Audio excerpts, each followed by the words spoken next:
Hello friends, GS study with Sanjeev sir YouTube channel पर आपका हार्दिक अभिनंदन है। आज हम लोग कुछ इंपॉर्टेंट अनुच्छेद के बारे में जानेंगे। भारत राज्यों का संघ है, आर्टिकल 1 है, अनुच्छेद 1 है। और उसके बाद नागरिकता आर्टिकल अनुच्छेद जो है 5 से 11 में है। उसके बाद मौलिक अधिकार 12 से 35 में। तो अब उसी में देखते हैं का अनुच्छेद 17 क्या है। अस्पृश्यता का अंत है, इसी को अनटचेबिलिटी बोलते हैं। और आर्टिकल 19 वाक्य स्वतंत्रता आदि विषयक कुछ अधिकारों का संरक्षण है। और आर्टिकल 21 जो है 21 प्राण और दैहिक स्वतंत्रता का संरक्षण है। और इसी में निजता का अधिकार आता है। इसी में जो शादी अपने मन से करते हैं उनका भी अधिकार इसी में है। और जीवन जीने का अधिकार भी इसी में समाहित है। 21 क में प्राथमिक शिक्षा का अधिकार है। और 25 में अंतःकरण की और धर्म आबाद रूप में मानने, आचरण और प्रचार करने की स्वतंत्रता है। आर्टिकल 25 के ही तहत बाबा बागेश्वर पूरे भारत में हिंदू राष्ट्र बनाने का धर्म प्रचार प्रसार कर रहे हैं। तो उसी में जो मुस्लिम वर्ग के हैं वो भी अपना इसी के तहत प्रचार प्रसार कर सकते हैं। ईसाई अपने धर्म का प्रचार प्रसार कर सकते हैं। बौद्ध धर्म के जो अनुयायी हैं अपने प्रचार प्रसार कर सकते हैं। और उन्हीं में जो हैं जो अपने भिन्न भिन्न धर्म के हैं वो आर्टिकल 25 के तहत प्रचार प्रसार कर सकते हैं। लेकिन मेरा कहना है कि मानवता से बड़ा कोई धर्म नहीं, तो सबसे पहले मानवता को ही अहमियत दीजिए। और नेक्स्ट आर्टिकल 30 जो है शिक्षा संस्थानों की स्थापना और प्रशासन करने का अल्पसंख्यक वर्गों को अधिकार देता है। 31 ग में कुछ निर्देशक तत्व को प्रभावी करने वाली विधियों की व्यावृत्ति है। और आर्टिकल 32 जो है मौलिक अधिकार को परिवर्तित कराने के लिए रीट सहित उपचार हैं। जैसे कि आर्टिकल 32 के तहत 5 प्रकार का रीट जारी होता है। जब किसी का मौलिक अधिकार का हनन होता है तो उच्च न्यायालय जा सकता है। आर्टिकल मतलब इसमें 226 के तहत। और वहीं पर जो है आर्टिकल 32 के तहत सुप्रीम कोर्ट जा सकता है अपील दायर करने के लिए। और 38 अनुच्छेद क्या है, राज्य लोक कल्याण की अभिवृद्धि के लिए सामाजिक व्यवस्था बनाएगा। और आर्टिकल 40 है ग्राम पंचायतों का संगठन। आर्टिकल 44 है नागरिकों के लिए एक समान नागरिक संहिता।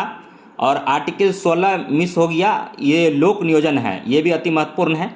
और नेक्स्ट है कि 45 जो है आर्टिकल 45 6 वर्ष से कम आयु वाले बालकों के लिए निःशुल्क और अनिवार्य शिक्षा का उपबंध है।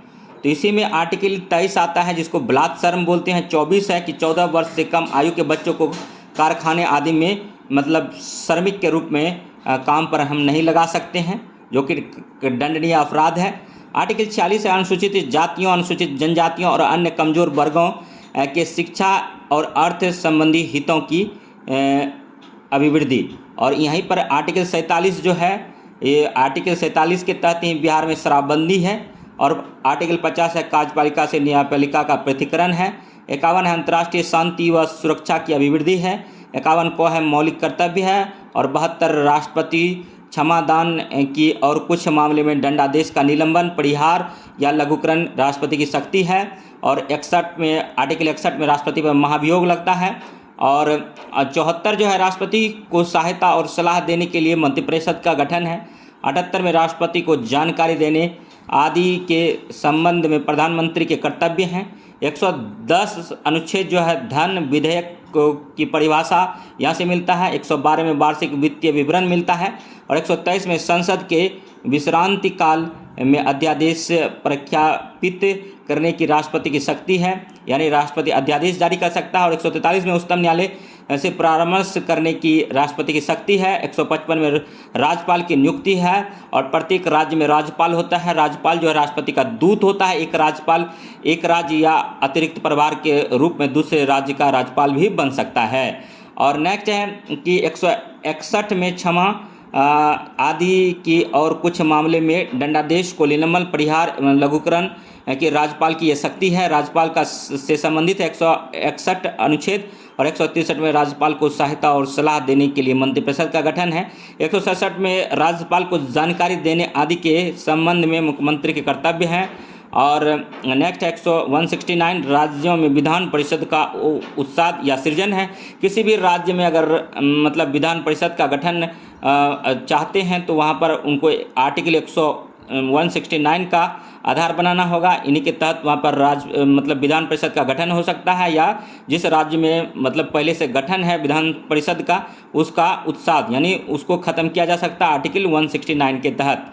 अभी पूरे भारत में 6 राज्यों में मतलब विधान परिषदों का गठन किया गया है, और साथ तो जम्मू कश्मीर जो है अब वहाँ से ख़त्म हो गया है, तो टोटल 6 बचे हैं। और 169 जो है किसी भी राज्य में विधान परिषदों का गठन या उसका मतलब उत्साह या सृजन किया जाता है इन्हीं के तहत। और 169 आर्टिकल के तहत बिहार में जो विधान परिषद का गठन है उसमें विधान परिषद में कुल 75 सीट है, और 200 जो है विधेयकों की अनुमति है, और 213 है विधान मंडल के विश्रांति काल में अध्यादेश प्रख्यापित करने की राज्यपाल की शक्ति है।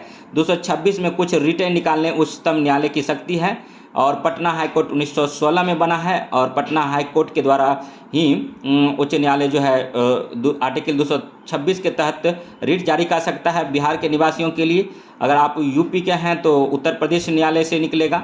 भिन्न भिन्न राज्यों में ये आर्टिकल 226 के तहत मतलब रिट निकाले जाते हैं। रिट टोटल 5 हैं, और यही अगर आप सुप्रीम कोर्ट जाते हैं तो सुप्रीम कोर्ट में आर्टिकल 32 के तहत जाना होगा। और 239 का जो है दिल्ली के संबंध में विशेष उपबंध है। 249 है राज्य सूची के विषय के संबंध में राष्ट्रीय हित में कानून बनाने की संसद की शक्ति है। और 262 में अंतर्राष्ट्रीय नदियों या नदी घाटियों के जल संबंधी विवादों का निर्णय है। तो अगर आपको वीडियो अच्छा लगा हो तो GS study with Sanjeev sir YouTube channel को लाइक कीजिए, सब्सक्राइब कीजिए और शेयर कीजिए, तथा इस प्रकार का वीडियो देखने के लिए हमारे GS study with Sanjeev sir YouTube से बने रहिए। नेक्स्ट मिलते हैं नए वीडियो के साथ नेक्स्ट क्लास में। तब तक के लिए धन्यवाद। जय हिंद, जय भारत।